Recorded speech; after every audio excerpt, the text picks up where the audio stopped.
नमस्कार दोस्तों, मैं विशाल ठाकरे आपका चैनल पर स्वागत करता हूं और उम्मीद करता हूं कि आप सब लोग भी स्वस्थ होंगे, सुरक्षित होंगे। दोस्तों, कहानी में आगे चले उससे पहले अगर आप चैनल पर नए हैं तो कृपया चैनल को सब्सक्राइब कर लीजिए और बेल आइकन प्रेस कर दीजिए आने वाले वीडियो की नोटिफिकेशन के लिए। और कहानी में लास्ट तक बने रहे और कहानी के बारे में आपकी क्या राय है कमेंट करके जरूर बताएं। तो चलिए दोस्तों, अब आपका समय नहीं लेते हैं और चलते हैं आज की कहानी पर। आयकर विभाग के इंस्पेक्टर लोकेश ने प्रेमिका से शादी करने के लिए पत्नी की हत्या की योजना तो जोरदार बनाई, लेकिन पुलिस जांच में वह बच नहीं सका। आखिर 12 अप्रैल की बात है। एक अधेड़ आदमी जयपुर के गांधीनगर पुलिस थाने पहुंचा। उसने थाने के गेट पर खड़े संतरी से कहा, भैया मुझे रिपोर्ट दर्ज करानी है। संतरी ने अधेड़ को अंदर ड्यूटी ऑफिसर से मिलने को कहा। अंदर एक सब इंस्पेक्टर ड्यूटी अफसर की कुर्सी पर बैठा था। आसपास पुलिस के 2 जवान बैठे कुछ लिखापढ़ी कर रहे थे। ड्यूटी ऑफिसर के सामने रखी कुर्सियों पर 2 लोग पहले से बैठे थे, जिनसे ड्यूटी ऑफिसर बात कर रहा था। ड्यूटी ऑफिसर को बातों में व्यस्त देखकर अधेड़ कुछ देर खड़ा रहा, फिर बेचैनी से इधर उधर देखने लगा। अधेड़ की बेचैनी देखकर सब इंस्पेक्टर ने पूछा, बताएं साहब क्या बात है। थानेदार साहब, मेरे बेटे की बहू नहीं मिल रही है, आप उसे ढूंढ देंगे तो भला होगा। अधेड़ ने अपने आने का मकसद बता दिया। आपकी बहू कब से गायब है?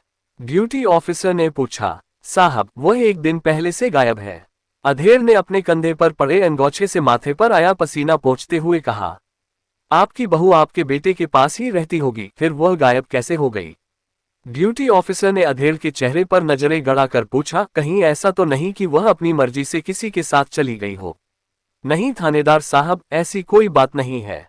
अधेड़ ने ड्यूटी अफसर को आश्वस्त करते हुए कहा, मेरा बेटा आयकर विभाग में इंस्पेक्टर है। उसकी पोस्टिंग गुजरात के वडोदरा में है। मेरी बहू बापूनगर में एक पीजी हॉस्टल में रह की टीचर भर्ती परीक्षा की तैयारी कर रही थी। ड्यूटी ऑफिसर ने अधेड़ को एक कागज देते हुए कहा, आप अपनी लिखित रिपोर्ट दे दो, हम रिपोर्ट दर्ज करके आपकी बहू को जरूर तलाश करेंगे। अधेड़ ने कागज लेकर थाना प्रभारी के नाम एक प्रार्थना पत्र लिखा। अधेड़ ने वह प्रार्थना पत्र ड्यूटी ऑफिसर को देते हुए कहा, साहब मेरी यह रिपोर्ट दर्ज कर लो। ड्यूटी ऑफिसर ने उस प्रार्थना पत्र पर सरसरी नजर डाली। प्रार्थना पत्र का लबोलुआब ये था कि रिपोर्ट दर्ज कराने आया वह अधेड़ अलवर जिले के कठूमर का रहने वाला बृजेंद्र सिंह था। उसका बेटा लोकेश चौधरी आयकर विभाग में निरीक्षक था। लोकेश चौधरी गुजरात के वडोदरा शहर में तैनात होने के कारण वहीं रहता था। लोकेश की शादी कोई 1.25 साल पहले भरतपुर जिले के सिनसिनी गांव में रहने वाले रामकुमार सिनसिनवार की बेटी मुनेश से हुई थी। मुनेश शिक्षक भर्ती परीक्षा की तैयारी कर रही थी। इसके लिए वह जयपुर के बापूनगर में D126 कृष्णा मार्ग पर स्थित एक पीजी हॉस्टल में रहती थी। मुनेश इसी हॉस्टल से 11 अप्रैल को लापता हो गई थी। गांधीनगर पुलिस थाने में 12 अप्रैल को बृजेंद्र सिंह की लिखित रिपोर्ट पर मुनेश की गुमशुदगी का मामला दर्ज कर लिया गया। रिपोर्ट में बृजेंद्र सिंह ने अपनी पुत्रवधू के गुम होने में किसी पर शक जाहिर नहीं किया था, इसलिए पुलिस ने सामान्य तरीके से जांच पड़ताल शुरू कर दी। इसके दूसरे ही दिन लोकेश चौधरी जयपुर आकर पुलिस अफसरों से मिला और अपनी पत्नी को तलाश करने की गुहार लगाई। पुलिस अधिकारियों ने लोकेश की परेशानी समझते हुए उसकी पत्नी की हरसंभव तरीके से तलाश करने का आश्वासन दिया। 1-2 दिन बाद लोकेश जयपुर कमिश्नरेट के आला पुलिस अफसरों से मिला और उनसे गांधीनगर थाना पुलिस की शिकायत करते हुए कहा कि पुलिस सही तरीके से उसकी पत्नी की तलाश नहीं कर रही है। लोकेश का कहना था कि मुनेश का अपहरण हुआ है। लोकेश बार बार पुलिस अफसरों से मिलकर अपनी पत्नी को तलाश करने का दबाव बनाने लगा। इस पर पुलिस उपायुक्त पूर्व कुंवर राष्ट्रदीप ने मुनेश की तलाश के लिए अतिरिक्त पुलिस उपायुक्त पूर्व हनुमान प्रसाद मीणा और गांधीनगर के सहायक पुलिस आयुक्त राजपाल गोदारा के सुपरविजन में inspector Surendra Singh, sub inspector Krishna Kumar, constable Om Prakash और नरेंद्र कुमार की एक टीम गठित कर दी। इस पुलिस टीम ने जांच के दौरान हॉस्टल के आसपास के CCTV कैमरों की फुटेज देखी। इसके अलावा मुनेश और उसके पति लोकेश चौधरी सहित अन्य संदिग्ध लोगों के मोबाइल नंबरों की कॉल डिटेल्स भी निकलवाई। पुलिस ने मुनेश व लोकेश के दोस्तों का भी पता लगाया, साथ ही दोनों की पुरानी हिस्ट्री भी पता कराई। व्यापक जांच पड़ताल में पुलिस अफसरों को मुनेश के गुम होने का मामला संदिग्ध नजर आया। पुलिस इस मामले की तह तक जाने के लिए जांच पड़ताल में जुटी हुई थी कि इसी बीच 21 अप्रैल को मुनेश के पिता रामकुमार सिनसिनवार ने गांधीनगर थाने में एक लिखित रिपोर्ट दी। रिपोर्ट में लिखा था कि मेरी बेटी मुनेश 11 अप्रैल से गायब है। इसके बाद मेरा दामाद लोकेश जयपुर आया तो हमने उसका मोबाइल चेक कराने के लिए कहा था। इस पर लोकेश ने अपना मोबाइल फॉर्मेट कर डेटा डिलीट कर दिया।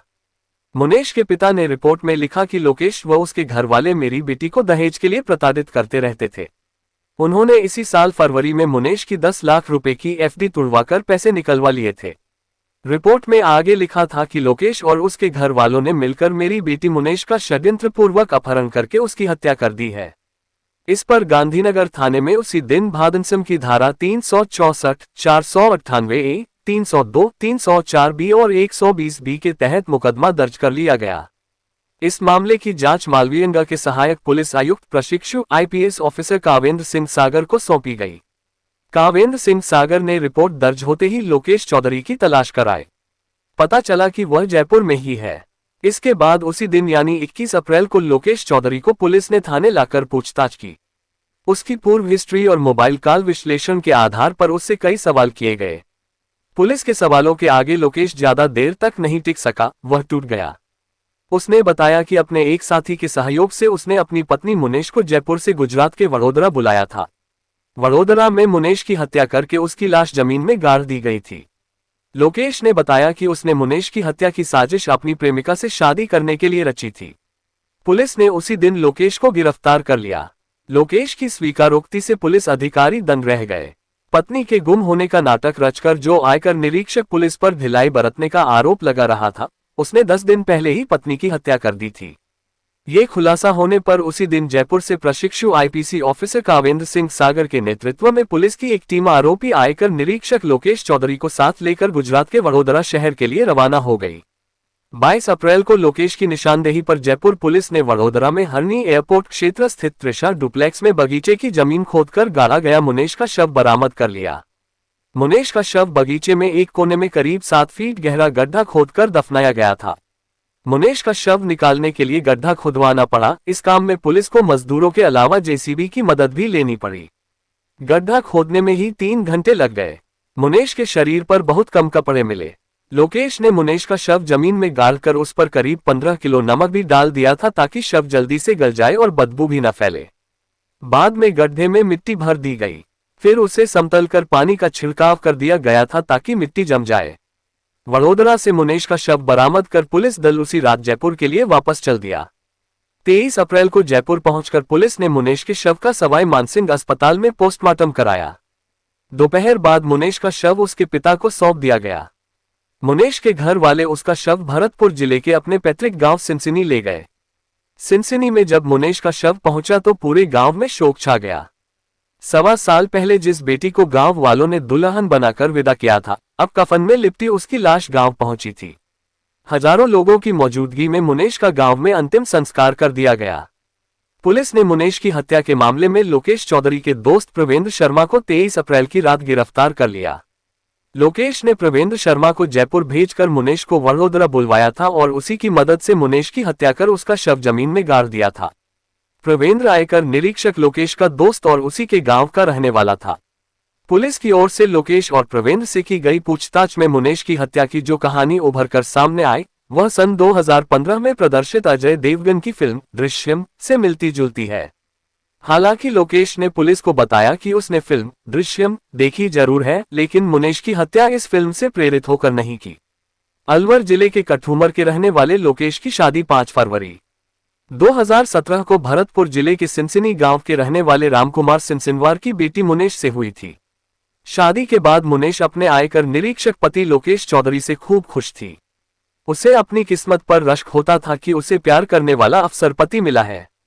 शादी के बाद कुछ समय वह पति के साथ वडोदरा में रही, फिर ससुराल आ गई।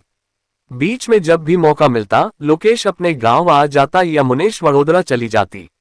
इस तरह दोनों की जिंदगी हंसी खुशी से बीत रही थी। मुनेश पढ़ी लिखी थी। उसकी इच्छा थी कि वह भी सरकारी नौकरी करे। वह अध्यापिका बनना चाहती थी। एक दिन उसने पति लोकेश से कहा कि राजस्थान में हजारों शिक्षकों की भर्ती होने वाली है। वह शिक्षक भर्ती परीक्षा देना चाहती है, जिसके लिए उसे जयपुर में रहकर तैयारी करनी पड़ेगी।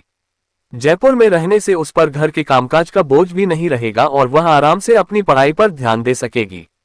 मुनेश की इस इच्छा पर न तो लोकेश को कोई ऐतराज था और न ही उसके घर वालों को। लोकेश ने उसकी बात पर सहमति जताते हुए कहा कि यह तो अच्छी बात है। आजकल वैसे भी महंगाई इतनी हो गई है कि पति पत्नी मिलकर कमाएं, तभी अच्छे तरीके से जिंदगी गुजर सकती है।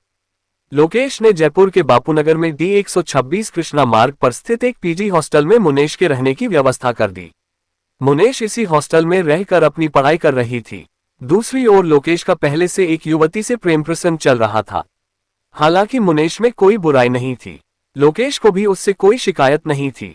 मुनेश पढ़ी लिखी थी, शक्ल सूरत से भी खूबसूरत थी, आधुनिक और फैशनेबल भी थी, लेकिन पता नहीं लोकेश को अपनी प्रेमिका में ऐसा क्या नजर आता था कि वह उसी के ख्यालों में खोया रहता था। लोकेश अपनी प्रेमिका से शादी करना चाहता था, लेकिन न तो कानूनी दृष्टि से यह संभव था और न ही सामाजिक रूप से। सरकारी नौकरी करते हुए दूसरी शादी करने पर उसकी नौकरी भी जा सकती थी। इसलिए वह मुनेश को ठिकाने लगाने की साजिश रचने लगा। साजिश रचने के साथ वह दृश्यम फिल्म की तरह पुलिस के हर संभावित सवालों के जवाब भी तय करने लगा। लोकेश को पता था कि मोबाइल फोन की लोकेशन के आधार पर पुलिस उस तक पहुंच जाएगी, इसलिए उसने हर कदम बहुत सोच समझ कर उठाया। पति पर संदेह का सबसे पहला कारण प्रेम प्रसंग और अवैध संबंध होते हैं, इसलिए उसने अपनी प्रेम कहानी को छिपाने के लिए अपने मोबाइल से प्रेमिका से बात करना बंद कर दिया था। उसने अपने एक साथी कर्मचारी की आईडी हथिया कर उसके नाम से सिम खरीदी। इस सिम से वह केवल अपनी प्रेमिका से ही बात करता था। अन्य किसी से बात करने के लिए वह अपने दूसरे मोबाइल नंबरों का उपयोग करता था। लोकेश ने खुद को संदेह से दूर रखने के लिए मुनेश को 1 महीने पहले ही जयपुर में स्कूटी दिलवाई। वह जानबूझकर दिन में कई बार वडोदरा से जयपुर में पत्नी मुनेश को फोन करता था ताकि दोनों के बीच अच्छे संबंधों की बात साबित हो सके। साजिश के तहत लोकेश के कहने पर उसके दोस्त प्रवेंद्र शर्मा ने वडोदरा में हरनी एयरपोर्ट क्षेत्र स्थित त्रिशा डुप्लेक्स में ग्राउंड फ्लोर पर किराए का मकान लिया। लोकेश व प्रवेंद्र ने 10 अप्रैल को इस मकान के बगीचे के एक कोने में मजदूरों से करीब 7 फुट गहरा गड्ढा खुदवाया। इन्होंने मजदूरों से कहा कि वे ये गड्ढा खाद बनाने के लिए खुदवा रहे हैं। बगीचे में गड्ढा खुदाई का काम आस पड़ोस के लोगों को न दिखाई दे, इसके लिए उन्होंने ग्रीन नेट से बगीचे को कवर कर दिया था। लोकेश इतना शातिर दिमाग था कि खुद की फोन लोकेशन वडोदरा में ही बनाए रखना चाहता था। गड्ढा खुद जाने के बाद उसने अपने दोस्त प्रवेंद्र को उसी रात वडोदरा से जयपुर के लिए रवाना कर दिया। लोकेश ने प्रवेंद्र का मोबाइल खुद के पास रख लिया और उसे दूसरा नया मोबाइल देकर जयपुर भेजा। प्रवेंद्र दूसरे दिन यानी 11 अप्रैल को जैसे ही जयपुर पहुंचा, लोकेश ने अपनी पत्नी को फोन कर कहा कि मैं एक केस में फंस गया हूं, बड़ी परेशानी में हूं। मेरा दोस्त जयपुर आया हुआ है, तुम उसके साथ वडोदरा आ जाओ। मैं अपने दोस्त से कह देता हूं कि वह तुम्हें हॉस्टल से ले लेगा। मुनेश कुछ सोचती विचारती इससे पहले ही प्रवेंद्र बापूनगर स्थित पीजी हॉस्टल पहुंच गया। प्रवेंद्र ने मुनेश से कहा, भाभी जी, भैया ने वडोदरा बुलाया है और चलना भी अभी है। मुनेश को किसी बात का कोई शक शुबहा तो था नहीं, इसलिए वह प्रवेंद्र के साथ चल दी। प्रवेंद्र ने हॉस्टल से रवाना होते ही बहाने से मुनेश का मोबाइल ले लिया और उसकी सिम निकाल ली। मुनेश के मोबाइल की सिम निकालने से उसकी आखिरी लोकेशन जयपुर में गांधीनगर, बापूनगर व लालकोठी इलाके में आती रही। इसके पीछे लोकेश की मंशा थी कि पुलिस का संदेह गुजरात और वडोदरा तक न पहुंचे। 12 अप्रैल की दोपहर मुनेश और प्रवेंद्र वडोदरा पहुंच गए। प्रवेंद्र मुनेश को सीधे अपने किराए के मकान पर ले गया। वहां लोकेश पहले से मौजूद था। मुनेश जैसे ही उस मकान में पहुंचकर अपने पति लोकेश से मिलने के लिए आगे बढ़ी तो लोकेश ने उसका गला घोंट दिया। प्रवेंद्र ने उसका मुंह दबा लिया। इससे मुनेश की चीख भी किसी ने नहीं सुनी। मुनेश की हत्या के बाद लोकेश और प्रवेंद्र ने मिलकर उसका शव मकान के बगीचे में पहले से खुदवाए हुए गड्ढे में डाल दिया। फिर शव पर नमक व मिट्टी डालकर दोनों ने उस गड्ढे को भर दिया। बाद में पानी का छिड़काव भी कर दिया। मुनेश की हत्या के बाद लोकेश ने अपने पिता बृजेंद्र सिंह को फोन करके कहा कि मुनेश नहीं मिल रही है, पुलिस में इसकी रिपोर्ट दर्ज करा दो। बेटे के कहने पर बृजेंद्र सिंह ने उसी दिन गांधीनगर थाने में मुनेश के गुम होने की रिपोर्ट दर्ज करा दी। इसके अगले दिन लोकेश वडोदरा से जयपुर आ गया।